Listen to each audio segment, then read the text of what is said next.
As we get into May, my birthday month, and for me, this one was a special one because by the grace of God, I had the opportunity to heal one of the rejection traumas that I had been through with my parents in their lack of knowledge, maybe in their unconscious thought pattern or unconscious script. They had preferred to have a boy when I was being born, and sadly, to them at that time, I came out a girl. And this particular video is about the effect of the mother wound on girls and women.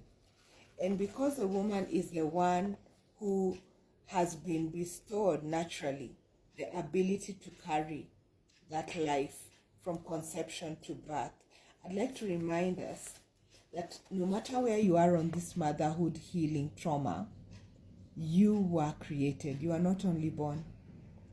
God had an intent for you, and that is why He placed you in that womb, and that is why you're here today. And we are continuing with the book Wounded by Agiso Tongoi Oduno, and she talks about the effects of the mother wound on girls and women as follows.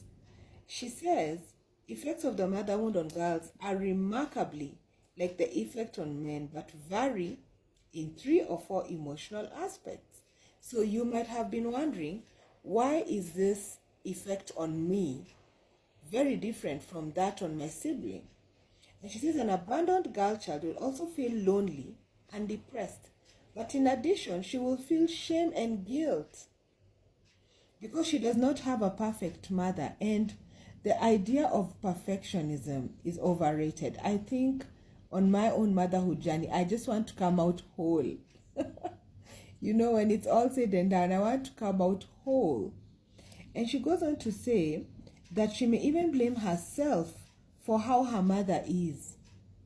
And that is already something that indicates that there is a problem, because this woman called mother, who we are now, has come from her own place in this lineage of your family, and she's coping with her own stuff and hoping that she does something right for you to turn right. If you agree with me, I'd like to hear from you, because as moms, we do the best we can. We give the best that we can.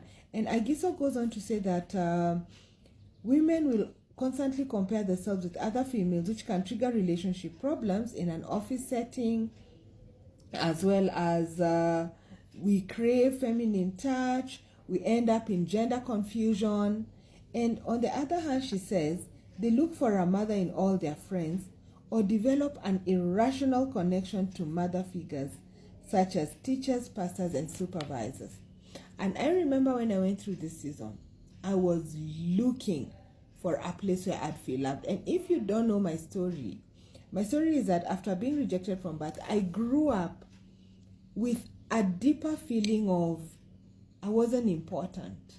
I wasn't as valuable as I should have been, and I didn't know why. And only a few weeks ago, about a month now, because of the work that I've begun here and the scales falling off of my eyes and just being in that elevated space with my parents, we were going through a conversation regarding a thing they were going through, and they were so surprised at what they seemed to count as wisdom coming from a child.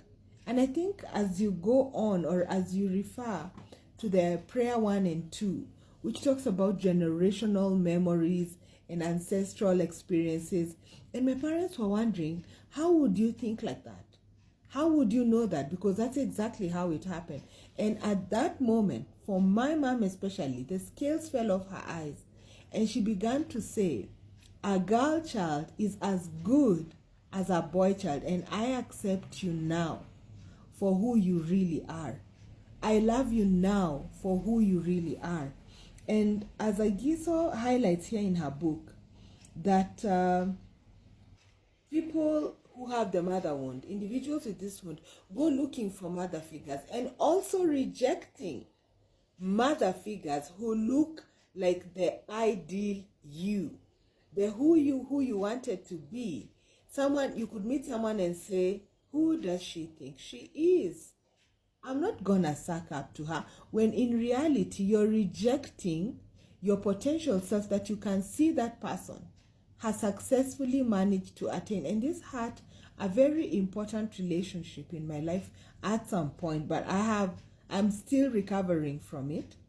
And so what this would look like for you is, if you have unhealthy emotional dependencies, anger, unresolved grief, you constantly feel like every time you're grieving, it takes you back to a specific moment when you were a child.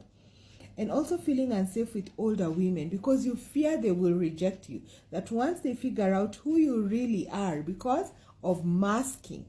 If you haven't gotten attuned to what we're doing here, there's a video on masking.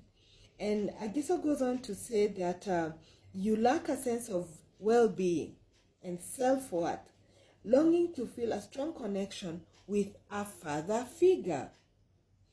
Curiosity and jealousy about how other daughters associate with their mothers. Self-sabotage, especially of success and happiness. And this has happened to me in several very key relationships. I kept second-guessing myself.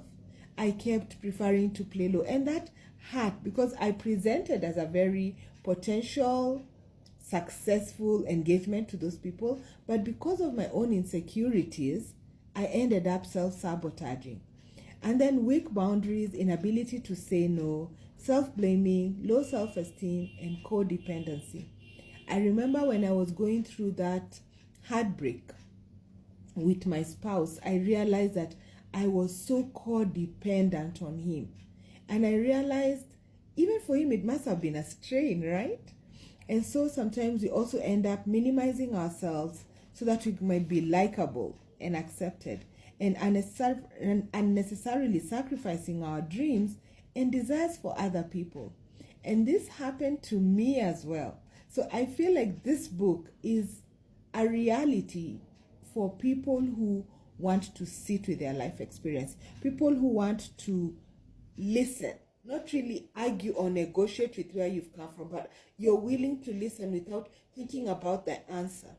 And this sacrificing of my dreams has cost me in a way that I hope I recover, and I share the testimony here. And finally, she says, we wait for our mother's permission on an unconscious level to live life truly. Do you feel like you can't achieve more because what will my mom say? I can't achieve this because how will my mom look? Or are you afraid that your child shouldn't achieve more because how will it reflect on you? Or your child shouldn't be greater because that will hurt something about you? That would be an indication that there is a mother wound. And I pray that as we have read in these prayers here, that we let all bitterness, wrath, anger, clamor, evil speaking be put away with all malice, and be kind to one another. And remember, we said that an experience of the mother wound is a sin that has been caused to us. Someone sinned against us when they caused that mother wound. And the first thing to do, for me, what has worked so far, is that continuous forgiveness, continuous declaration of love for them and for myself. And also the continuous sitting with myself as I process my journey and remind myself where I came from. Psalm 139 verse 13 to 18. And just allowing that verse to sink into my innermost being. And that has transformed my life. I pray that as a mother, this impacts you positively. And most of all, it inspires you to live on, to just navigate through life with a new compass, because the old compass is broken. It's broken. I wish you well. I wish you healing and restoration. Make sure you get our video. Make sure you follow us on YouTube as well, so that you stay, in sync with what we're doing here. God bless you.